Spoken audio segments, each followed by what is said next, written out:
Bonjour, aujourd'hui on va commencer avec des exercices de théorème de Fubini.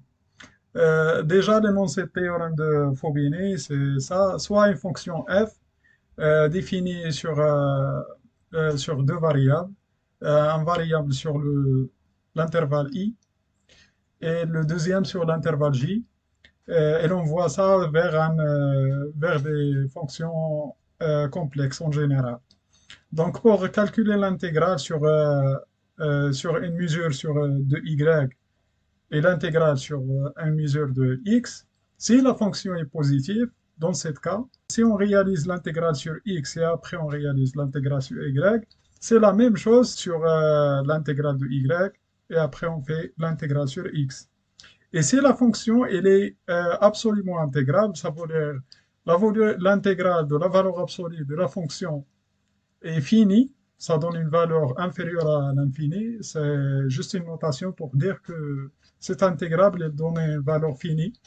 Dans ce cas, la même chose, on applique la même relation.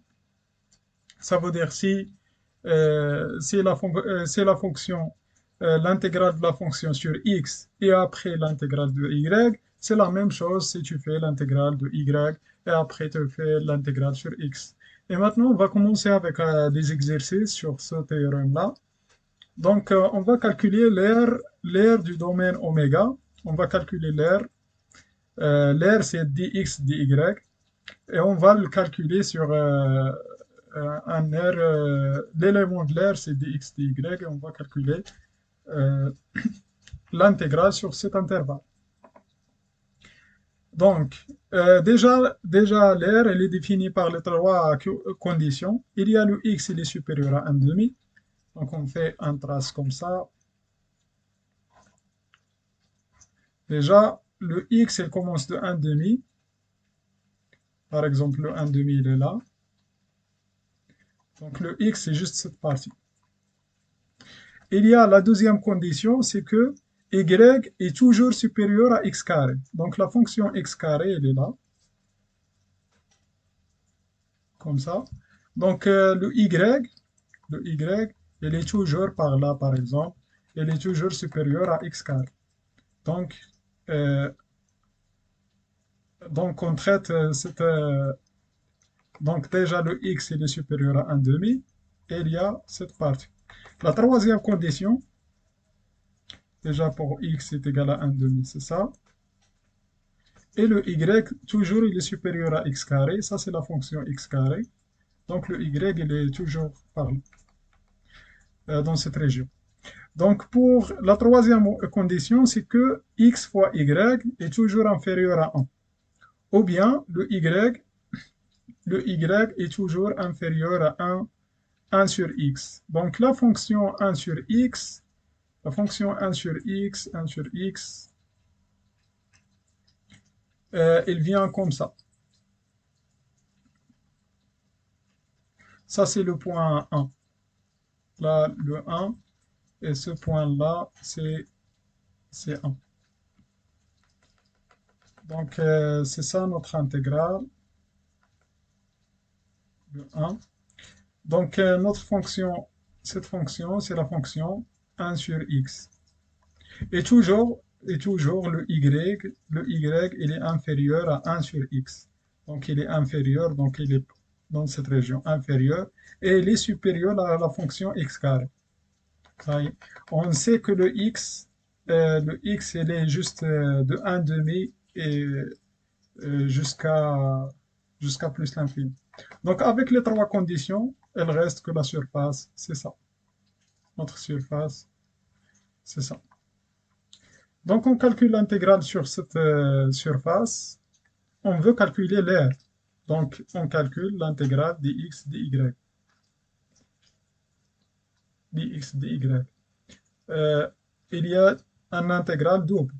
On laisse le x à la fin, donc dx. Le x, il varie de quoi jusqu'à quoi? Il varie de 1,5 jusqu'à 1. Parce que là, c'est le point maximal de la surface. Donc, de 1,5 jusqu'à 1. Pour le y, dès qu'on fixe x, par exemple, le x, il est là. Par exemple, si on prend x, il est là. Donc le y, il ne peut pas prendre de cette valeur à cette valeur, par exemple. Non, mais il prend juste de ce point-là jusqu'à ce point. Dès qu'on fixe x, la borne supérieure et inférieure de y est définie.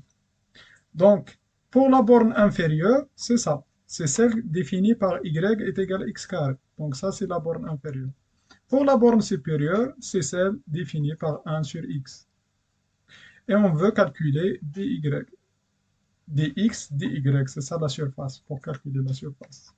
La mesure de surface. Maintenant, on calcule l'intégrale de dy. L'intégrale de dy, c'est juste y. Donc, entre 1 demi et 1. L'intégrale de dy, c'est juste y.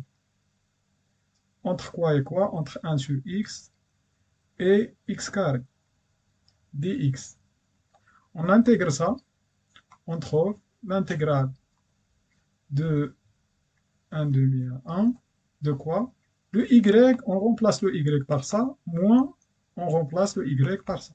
Donc 1 sur x moins x carré. Et on intègre sur cette fonction, nouvelle fonction, on fonctionne sur x. Donc l'intégrale de 1 sur x, ça donne ln de x. Donc ln de x. L'intégrale de x carré, c'est moins x3 sur 3. Toujours ajouter 1 là et diviser sur le même nombre. Donc on ajoute 1, c'est 3, et on divise sur 3. 1, 1 demi. L'intégrale, ça donne. Maintenant, on remplace tout ça, le x par 1, ça donne ln 1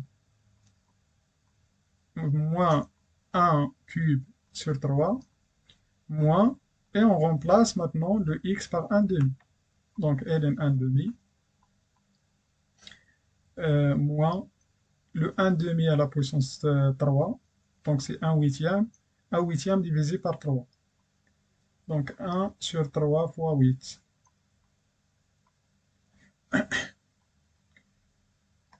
Maintenant, on trouve que ça c'est ln 1 c'est 0, moins 1 huitième plus, moins 1 troisième plus, plus le 1 huitième de 1 troisième, je peux factoriser par le 1 sur 3. Donc facteur de 1 sur 8, parce que là, il y a le moins fois le moins, c'est plus. Et il y a moins, parce que là, il y a un tiers, donc je factorise par un tiers, il reste 1. Le moins ln 1 demi devient plus ln 2. Pourquoi? Parce que ln a sur b est égal moins ln b sur a. Donc ln de 1 sur 2 est égal ln moins ln 2. Pourquoi? Parce que ln1 c'est 0. Donc ln0 moins ln2. Donc il reste que moins ln2. Donc c'est ça le résultat. Reste à calculer ça. Donc ça c'est 8 moins 7 sur 3 fois 8, c'est 24. Plus ln2. C'est tout. Donc c'est ça le premier intégral. Donc le théorème de Faubinet dit que si on intègre sur x et après on intègre sur y, ça donne la même chose si on intègre le y et après on intègre sur x.